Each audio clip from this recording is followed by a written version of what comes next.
Donc, le bilan de ces mesures qui n'étaient basées sur rien, vous le faites dans votre livre, il est absolument désastreux. Et ça ne s'est même pas arrêté là, parce qu'en fait, on enchaîne avec le sujet complètement délirant lui aussi du port du masque. C'est le prochain sujet que vous traitez dans votre livre. Et là aussi, la doxa disait, bon, dans un premier temps, on nous a dit qu'ils ne servaient à rien, en tout cas en France. Ensuite, ils sont devenus indispensables. Et il n'y avait rien de pire que les anti-masques. Il fallait les porter même dehors, il fallait les porter même en coton. ID News nous expliquait comment on pouvait améliorer un masque maison, rien de tel que d'y ajouter un bas nylon, disait-il. Antoine Flahault qui insiste sur l'importance cruciale de masquer les enfants pour freiner la contagion des aînés. Et Gilbert Deray, et vous reproduisez son tweet absolument ignoble dans votre livre, avec la photo de 2 enfants masqués et le texte « Je ne tue pas papy, je ne tue pas mamie, donc je me masque, sinon je suis coupable de vouloir tuer mes grands-parents ». Donc, voilà ce qu'on nous a servi comme récit. Comment est-ce que vous rectifiez ce récit-là? Qu'est-ce que vous Oh pouvez bah, nous en dire? bah oui, bien sûr, tout simplement. Mais déjà partager avec vous la peine que je ressens à vous entendre nommer ça. Euh, C'est-à-dire qu'on a vraiment infligé une maltraitance à la population et a fortiori aux groupes les plus vulnérables de la population, qui, moi, vraiment a été une des grandes sources de mon indignation. Euh, et puis, dans cette impuissance totale de voir que on marchait sur la tête et que tout le monde faisait semblant que pas du tout, c'est ce qu'il fallait faire et que critiquer ça était profondément coupable.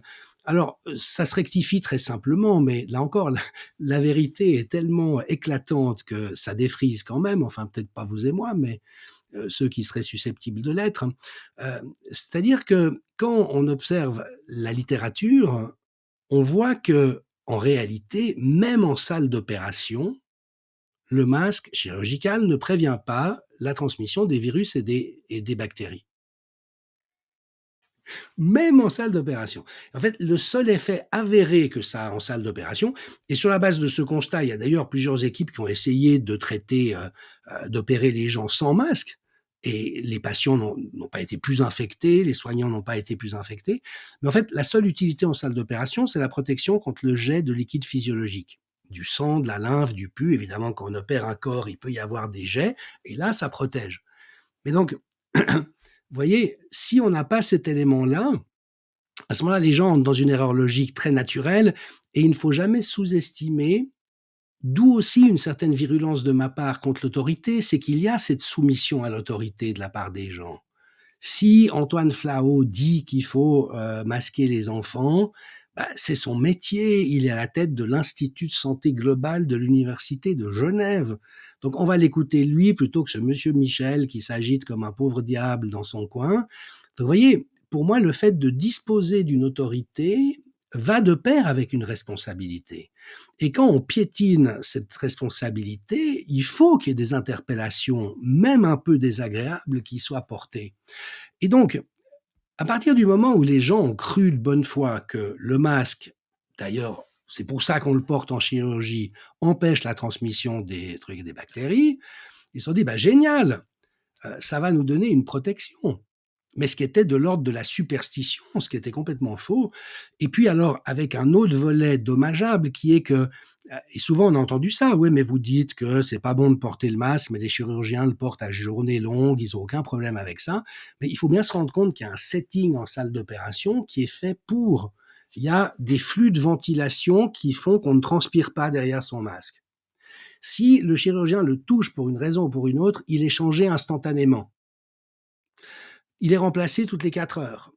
Il y a une pression positive pour pas que l'air, si une porte s'ouvre, s'engouffre dans la salle d'opération. Donc il y a une pression qui chasse l'air à l'extérieur. Vous voyez, il y a un ensemble de précautions qui sont totalement différentes de la situation du malheureux Genevois ou du malheureux Lausannois, qui lui, on a des statistiques, se touche le visage 27 fois. Donc qu'est-ce qu'il fait? Comme il y a des bactéries partout et des virus partout, ben, chaque truc, ah, ça c'est plein de bactéries. Vous touchez votre smartphone, puis après vous touchez votre masque, vous allez tartiner votre masque de bactéries. Comme c'est un milieu humide, parce que vous respirez dedans et chaud, les bactéries se multiplient, donc ça crée des bouillons de culture. et à chaque fois que vous le touchez, vous remettez des bactéries et des virus partout autour de vous. Ça a un effet sur l'oxygène sanguin, donc ça on l'a dit très tôt, notamment pour l'imposition à l'école, ça fait chuter l'oxygène sanguin et ça met dans un état d'asphyxie, qui est dangereux pour le cerveau des enfants lorsqu'ils sont obligés de le porter pendant 7 ou 8 heures. C'est un risque auquel n'est pas exposé le chirurgien qui est dans une salle d'opération avec de la ventilation. Vous voyez ce que je veux dire? Et donc, nous, on a essayé de mettre en lumière la réalité, ça ne sert à rien, ça crée une angoisse, parce que quand vous voyez tout le monde se balader avec un masque, ça vous rappelle en permanence que le danger est là et que vous pouvez mourir n'importe quand à cause du virus. Et puis, ça conduit à s'asphyxier et à augmenter en réalité le risque d'infection bactérienne.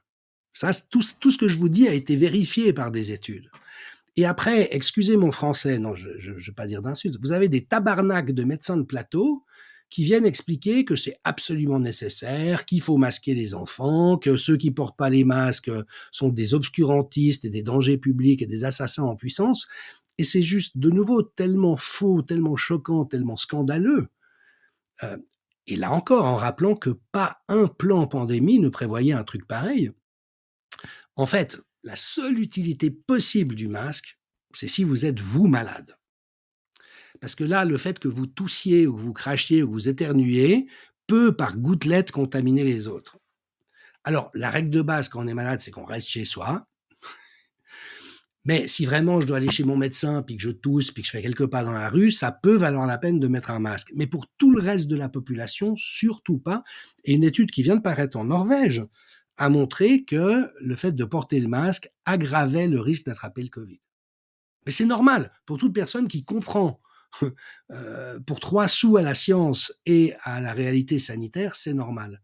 Donc voilà, ça a été un autre délire de plus, mais c'est là où on voit que finalement des superstitions qui pouvaient être crédibles dans une certaine narration, finalement colonisaient assez facilement l'esprit des gens. J'ai souvenir de discussions entre politiciens genevois en décembre 2020, se demandant si le fait de laisser les gens skier n'était pas hyper dangereux. C'est du délire à l'état pur, c'est du délire à l'état pur, mais des gens non délirants, apparemment, ont pu entrer dans ce genre de représentation du monde, de nouveau par défaut de débats contradictoires, mais aussi de tenue de la part des soi-disant experts scientifiques dont c'était le métier de dire. Alors Didier Pittet a essayé, il faut lui laisser ça, mais il s'est fait rabrouer par les pontes du CHUV en disant qu'il ne devait pas dire une chose pareille, il se l'est coincé. Donc après, ça montre aussi à quel point les systèmes médicaux sont autoritaires. Et finalement, il suffit que le grand ponte dise un truc qui est contraire à tout ce qu'on sait pour que tous les petits soldats se mettent au garde à vous et en disant bah, dorénavant, c'est ça qu'il faut faire. Sur le sujet scientifique, pour l'aspect scientifique des choses, je pense que c'est le sujet qui me démoralise le plus, les masques, parce qu'il n'y en a aucun pour lequel les données soient aussi limpides. Parce qu'il peut y Ouais. avoir de la confusion et il faut parfois savoir les lire, savoir les interpréter, ce que seuls les épidémiologistes sauront vraiment finement faire pour certains sujets précis. Mais pour les masques, on a la Cochrane Review qui fait référence pour l'Evidence-Based Medicine, qui fait sa revue systématique des essais contrôlés randomisés sur les masques. Et on en a eu 2 durant la période du Covid qui concluaient la même chose, que ce soit pour le Covid ou les autres infections respiratoires. En population générale, pas d'efficacité démontrée du port du masque. On a les spécialistes de l'hygiène industrielle qui disent mais bien sûr que ça peut pas être une bonne idée, il faut ventiler, Mhm. purifier, aérer, etc. Euh, on a même des études qui ont expliqué pourquoi tant d'études de basse qualité pouvaient conclure que les masques étaient efficaces. Il y a Vinay Prashad et Tracy Hugg qui ont sorti un papier là-dessus. Donc on a l'explication de pourquoi certains ont pu croire à leur efficacité, on a la démonstration que cette efficacité n'est pas prouvée. Eh ben ça suffit pas. Dans le sens que les masques recommencent à être portés en population générale Ouais. dans certains lieux précis, en tout cas déjà à l'heure où nous nous parlons. Et que ça pourrait revenir à l'échelle de la population suivant ce que les prochaines semaines ou mois nous réservent. Donc ça laisse avec un grand sentiment d'impuissance. Mais